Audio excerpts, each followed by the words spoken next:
In the annals of American history, few names resonate with as much vigor and tenacity as that of Theodore Roosevelt. A dynamic and larger-than-life figure, Teddy's spirit and unwavering commitment to the ideals of courage, resilience, and leadership left an undeniable mark on the nation's culture. His immense self-confidence propelled him on a remarkable journey that spanned the globe. Originating from a privileged background in New York, he ventured far and wide, embarking on adventures that took him to the western frontier, the battlefields of Cuba, and even the distant corners of Africa.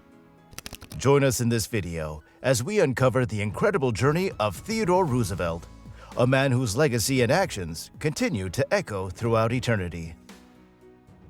Theodore Roosevelt came into the world on October 27, 1857, born into a family of Dutch settlers with deep roots in New York's history.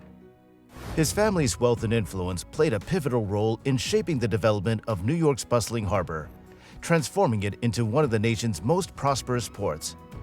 Despite the comforts of his privileged upbringing, Teddy's early life was marked by adversity.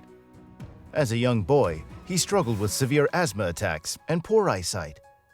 Instead of succumbing to these challenges, he displayed remarkable resilience and determination. At the tender age of 12, Teddy embraced life's challenges head-on. He developed a fervent interest in physical fitness, dedicating himself to weightlifting and boxing. In the fall of 1876, Roosevelt enrolled at Harvard University. His dedication to his studies was evident as he graduated magna cum laude 4 years later. On his 22nd birthday, he celebrated his marriage to Alice Lee, whom he met during college. In 1880, Teddy made a significant decision by joining the Republican Party. A year later, he achieved a remarkable milestone by becoming the youngest person ever elected to the New York State Assembly. In his autobiography, he recounted the skepticism and mockery he faced from his peers for choosing a career in politics. Many scoffed at the idea, claiming that politics was beneath gentlemen and rife with corruption. However, Teddy's resilience and determination only grew stronger in the face of such discouragement.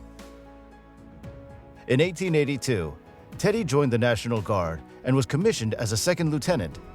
Shortly after, he journeyed off to the Dakota Territory to hunt bison. While there, he fell in love with nature and invested a significant sum into a ranch known as the Maltese Cross. Tragedy struck a year later when he received a telegram in the mail that his wife was sick.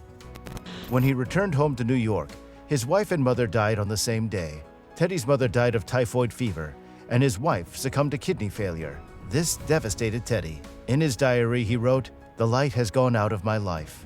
In the midst of unimaginable pain, Roosevelt returned to the untamed landscapes of the Dakota Territory, where he took up the life of a cowboy.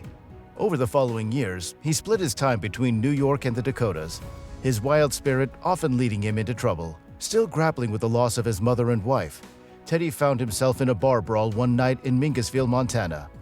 In his later autobiography, he recounted an incident where a belligerent man, armed with a gun in each hand, mockingly called him Four Eyes upon entering the bar, referring to Roosevelt's glasses. Undaunted, Teddy rose to the occasion, delivering 2 swift punches to the man's jaw. The aggressor stumbled, striking his head against the bar, and lost consciousness. The following day, the man departed the town, and Teddy, who was a skilled boxer and martial artist, continued his adventurous journey. Less than a year later, another remarkable tale unfolded. It began when 3 thieves stole Roosevelt's boat from his Elkhorn ranch. Fueled by a sense of pride and personal duty, Teddy, accompanied by 2 of his closest cowboy companions, embarked on a relentless pursuit of the criminals. The conditions they faced were nothing short of brutal. The weather was bitterly cold. The Missouri River navigated treacherous waters filled with ice and unforgiving currents. Despite these formidable challenges, Roosevelt and his crew tracked down and apprehended the thieves. The return journey was comparably worse. Teddy displayed his determination, led the prisoners on a grueling trek spanning over 300 miles, enduring a staggering 36 hours without sleep, all to ensure that justice was served. As if the treacherous winters of the Dakotas weren't enough, Teddy insisted on serving his country during the Spanish-American War. At the time, Roosevelt was the Assistant Secretary to the Navy, a job he was appointed by the President William McKinley. The United States had developed a keen interest in the liberation of Cuba from Spanish rule, and few were as ardent proponents of Cuban independence as Roosevelt. He believed strongly in the ideals of American democracy and the spread of its principles. In 1898, Roosevelt made a bold decision.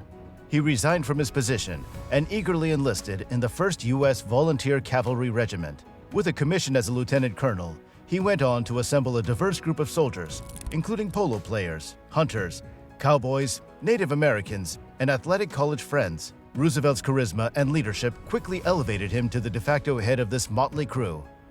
Under his guidance, the Regiment of Rough Riders was born. Roosevelt's pivotal moment came at the Battle of San Juan Heights, where he led his men to a triumphant victory, successfully capturing a strategically important hill.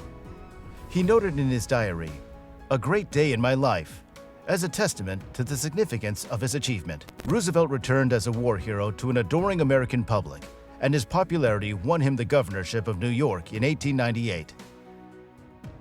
As governor, Roosevelt defied expectations by challenging political bosses and big business monopolies, denouncing them as the wealthy criminal class. In response by his own party, he was voted vice president in 1900 to sideline his influence. Teddy knew the VP role was punishment and a job that required no work. However, when President McKinley was assassinated just a year later, Roosevelt assumed the presidency. During his presidency, Roosevelt expanded the powers of the executive branch. He fought to enact pro-environmental legislation, supported labor jobs during the coal strike of 1902, and broke up over 40 holding companies through trust-busting efforts. His administration's central theme was fairness for all, promising a square deal for every group, earning him the admiration of the common man. Roosevelt's assertive approach extended beyond domestic affairs. He employed a big-stick policy both at home and abroad. In 1903, he secured the rights to build the Panama Canal, backing Panama's revolt against Colombia. In 1905, he mediated peace between Germany and Russia in the Treaty of Portsmouth, earning him the Nobel Peace Prize. True to his pledge not to seek a third term, Teddy refrained from running again in 1908. However, when his chosen successor, William Howard Taft, pursued policies that diverged from his own, Roosevelt sought to return to the presidency in 1912. Ultimately, his campaign led to a divide in the Republican Party and enabled the election of Democrat Woodrow Wilson. As World War I unfolded in Europe in 1914, Roosevelt criticized President Wilson's reluctance to enter the war and even sought permission to form a volunteer unit to join the conflict. However, his request was denied. In 1918, Roosevelt was diagnosed with inflammatory rheumatism, and his health began to decline. On January 6, 1919, after a night of intense fatigue, he passed away at his home in New York. In one of his most iconic speeches delivered in Paris in 1910 after his presidency, Teddy Roosevelt's words resonate with greater relevance today than ever before. He famously said, "It is not the critic who matters, not the person who merely points out the flaws of the strong or highlights where the doer of deeds could have done better. The true credit belongs to the individual who is actually in the arena, whose face bears the marks of dust, sweat, and blood." Teddy's profound words were a testament to his way of life. His enduring legacy, immortalized on the faces of Mount Rushmore, will forever recognize him as one of the greatest presidents to have served his nation. His unwavering commitment to doing what was right, regardless of the challenges and without fear, stands as an enduring source of inspiration for people everywhere. If you enjoyed this video, please leave a comment below and be sure to like and subscribe to our channel. Thanks for watching.